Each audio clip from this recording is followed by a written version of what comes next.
میری باتیں ہو سکتا ہے مذہبی لوگوں کو بری بھی لگیں، لیکن میں ان سے ریکویسٹ کروں گا کہ یہ جو کچھ ایٹیٹیوڈ آپ لوگوں نے اپنایا ہوا ہے نا، یہ پاکستان کو سیکولرزم کی طرف دھکیل رہا ہے۔ آپ سمجھ رہے ہیں یہ آئے دن اس طرح کے جو واقعات ہیں، اس سے کیا لوگ ڈر جائیں گے؟ لوگ نہیں ڈریں گے سر، لوگ کہیں گے کہ مذہبی لوگوں کو نکالو اس ملک سے، یا ان کے مذہب کے اوپر پابندی لگاؤ۔ یہ ڈرانے دھمکانے والا کام اس ذریعے سے کوئی نہیں ہونا، یہ آپ کی بھول ہے، کیونکہ اب لوگ پڑھ لکھ گئے ہیں، لوگ جاہل نہیں ہیں، لوگوں کو پتہ ہے کہ اس جنونی مذہبی طبقے کی وجہ سے ہمیں کتنا نقصان اٹھانا پڑا ہے، اور پاکستانی نیشن تو ماشاءاللہ یہ آئے دن بھگتتی رہتی ہے کسی نہ کسی کاز کے اوپر، اور ظاہر ہے اس میں یعنی پولیٹیشنز بھی مجرم ہیں کہ وہ مذہب کو ایز اے ٹول استعمال کرتے ہیں اپنے ذاتی مقاصد کے لیے۔ تو یہ جو کچھ اعلی کار بنے ہوئے ہیں، چاہے وہ پولیٹیشنز کا بنے ہوں یا وہ مذہب کے نام کے اوپر یہ جنونیت پھیلا رہے ہیں، یہ بات جنہوں میں پنجابی کہنا کنوں کڈ لو کہ جو تسی کر رہے ہو نا، اے پاکستان نو سیکولرزم کی طرف دھکیل دے گا، پھر لوگ کہیں گے یار مذہب سے ہی جان چھڑا لو، اور وہ پھر خطرناک معاملہ ہوگا۔ اس وقت پھر کوئی بھی مذہبی پرسنالٹی اس کے آگے بد نہیں باندھ سکے گی۔ آپ یورپ میں دیکھ لینا، یہ پاپ جو تھے کرسچنز کے، ان لوگوں کی غلط حرکتوں کی وجہ سے انہوں نے پھر ویٹیکن سٹی میں بند کیا ہے نا ان کو، ان کا تسی چپ کر کے تھے بیٹھو نا، سانو زندگی تے آخرت تے چلو وہ کہتے ہیں ہے یا نہیں ہے ان کے نزدیک، دنیا تو سکون کی گزارنے دو نا، ادھر بھی لوگوں نے کہنا یار ہمیں تو دنیا۔ اور آپ دیکھ لیں پاکستان میں جتنی مذہبی پرسنالٹیز ہیں نا، وہ سکون حاصل کرنے کے لیے اسلامی جمہوریہ پاکستان میں نہیں آتے ہیں، یہاں بے سکونی پھیلاتے ہیں، پھر سکون کے لیے کوئی کینیڈا چلا جاتا ہے، کوئی امریکہ چلا جاتا ہے، کوئی آسٹریلیا چلا جاتا ہے۔ آپ دیکھیں خود یہاں ان کو سکون نہیں ہے، اور یہاں کی بے سکونی میں پورا حصہ ڈالتے ہیں، اور جب بے سکونی وہ پھیلا لیتے ہیں تو پھر کہتے ہیں جی اب تھوڑا سا ہم تھک گئے ہیں تو ہم ذرا کینیڈا چلے جائیں، ہم جو آسٹریلیا چلے جائیں، ہم ذرا ایک فورن ٹور پہ چلے جائیں، اور وہ فورن ٹور بھی دین کے نام پہ آپ کے پیسوں پہ ہو رہا ہوتا ہے، اور آپ یہ کہہ رہے ہوتے ہیں دین کی خدمت ہو رہی ہے۔ تو اس کا مطلب وہ بھی مانتے ہیں کہ ادھر سکون نہیں ہے، اور مانتے نہیں ہیں وہ تو خود بے سکونی کا سبب ہے، بے سکونی انہوں نے پیدا کی ہوئی ہوتی ہے نا۔ تو یہ سیکولرزم کی طرف دھکیل رہے ہیں، اور یہاں پہ میں حکمرانوں کو بھی یعنی ریکویسٹ کروں گا، بلکہ میں ان کو کہوں گا کہ وہ ہوش کے ناخن لیں۔ اگر کسی کے دماغ میں یہ خناس، یہ کیڑا گھسا ہوا ہے کہ پاکستان کو سیکولرزم کی طرف لے کے جانا ہے، تو وہ کان کھول کے سن لے، پاکستان کا جو ایگریڈ اپان آئین ہے، اس آئین کے اندر پاکستان کا نام اسلامی جمہوریہ پاکستان ہے۔ جی بالکل ایسے، اور ہمارے بزرگوں نے قربانیاں دی تھیں اس ملک کو حاصل کرنے کے لیے۔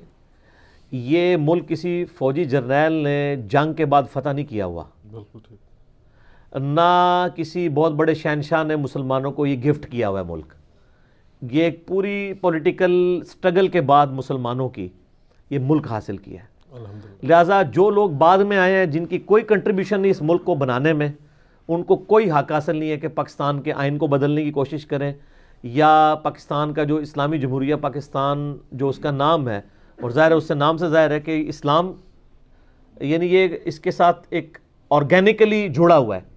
جو کچھ بنگلہ دیش کے اندر ہوا ہے آپ کو پتہ ہے، انہوں نے تو وہاں بھی اسلامک ریپبلک آف بنگلہ دیش تھا، اس کا نام انہوں نے پیپلز ریپبلک آف بنگلہ دیش کر دیا ہے آئین میں تبدیلی کر کے، لیکن اینڈ رزلٹ کیا نکلا ہے؟ بنگلہ دیش میں ہم سے زیادہ مذہبی لوگ موجود ہیں، تو مذہب ختم تو نہیں ہو گیا۔ تو یہاں تو خیر سوچیں بھی نہ کہ اس طرح کی کوئی حرکت کسی کامیاب ہوگی۔ اور یہ جو لوگ ٹی وی پہ آ کے سیکولرزم کے حق میں دلائل دے رہے ہوتے ہیں نا، وہ کہتے ہیں جی دیکھیں جی مذہب کی وجہ سے بڑی مصیبت کھڑی ہوئی ہے، آئے دن مولوی کا گلا کاٹتے ہیں، اور اگر ہم اسلام نافذ بھی کریں تو کون سا اسلام نافذ کریں؟ اکثر یہ دھوکہ دیتے ہیں نا وہ، کون سا اسلام جی؟ سنی اسلام، شیعہ اسلام، وہابی اسلام، پھر آگے بھی ان کے سیکٹس بنے ہوئے ہیں، بریلوی، دیوبندی، اہل حدیث۔ تو میں کہتا ہوں سر آپ اسلام نافذ کر دیں، اور اسلام نافذ کرنے میں آپ کو کوئی بھی رکاوٹ نہیں بنے گا۔ اسلام کون سا ہوگا؟